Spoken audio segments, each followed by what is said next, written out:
All right, so this was, of course, the protest by the Baloch activists. And also, let's now slip back to the right of reply that was, in fact, taken by India just a little while back, where India's representative at the United Nations, Vidisha Mehta, spoke about several aspects in terms of how Pakistan, which has spoken a lot in terms of Jammu and Kashmir, especially in terms of the Pakistani Prime Minister's address at the UNGA, is actually one of those nations that has been, in the past, also been described as the mothership of terrorism. And also the fact that Imran Khan has spoken about fight till the end, the possibility of a bloodbath when the curfew in Jammu and Kashmir is lifted, and also the possibility of a nuclear war if things, in fact, escalate between India and Pakistan, is not a statesman-like address, but rather something that smacks of brinksmanship. Let's, in fact, listen in to what Vidisha Mehta had to say at the United Nations.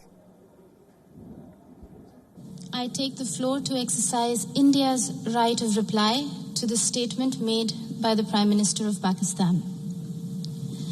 Every word spoken from the podium of this August Assembly, it is believed, carries the weight of history.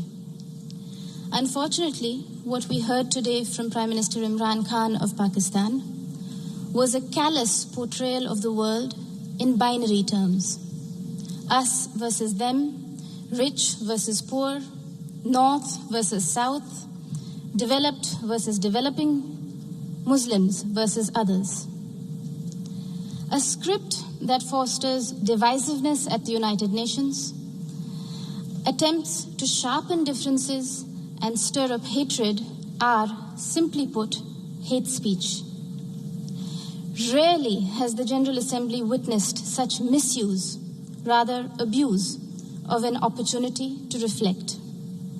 Words matter in diplomacy.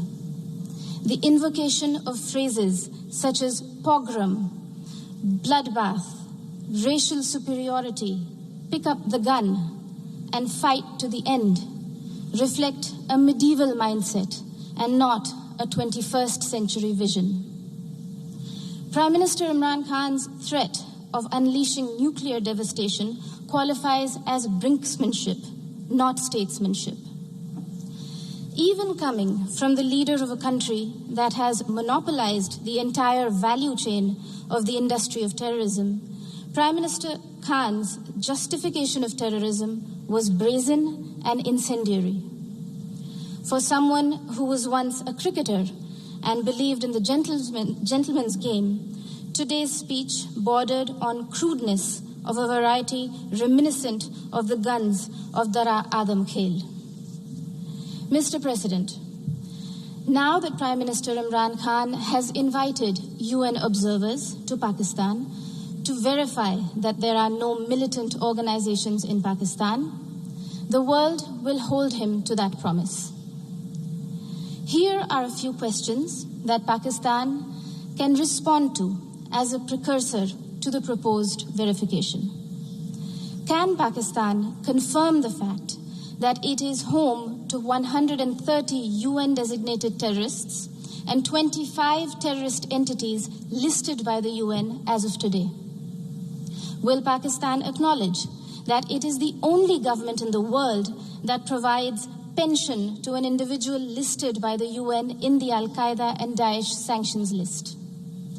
Can Pakistan explain why, here in New York, its premier bank, the Habib Bank, had to shut shop after it was fined millions of dollars over terror financing?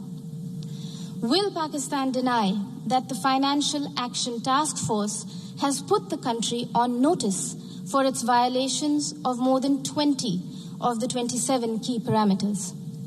And finally, would Prime Minister Khan deny to the city of New York that he was an open defender of Osama bin Laden? Mr. President, having mainstreamed terrorism and hate speech, Pakistan is trying to play its wild card as the newfound champion of human rights. This is a country that has shrunk the size of its minority community from 23% in 1947 to 3% today, and has subjected Christians, Sikhs, Ahmadiyas, Hindus, Shias, Pashtuns, Sindhis and Balochis to draconian blasphemy laws, systemic persecution and blatant abuse and forced conversions. Their newfound fascination for preaching human rights is akin to trophy hunting of the endangered mountain goat, the markhor. Pogroms, Prime Minister Imran Khan Niazi, are not a phenomenon of today's vibrant democracies. We would request you to refresh your rather sketchy understanding of history. Do not forget the gruesome genocide perpetrated by Pakistan against its own people in 1971 and the role played by Lieutenant General A.A.K. Niazi. A sordid fact that the Honorable Prime Minister of Bangladesh reminded this Assembly about earlier this afternoon.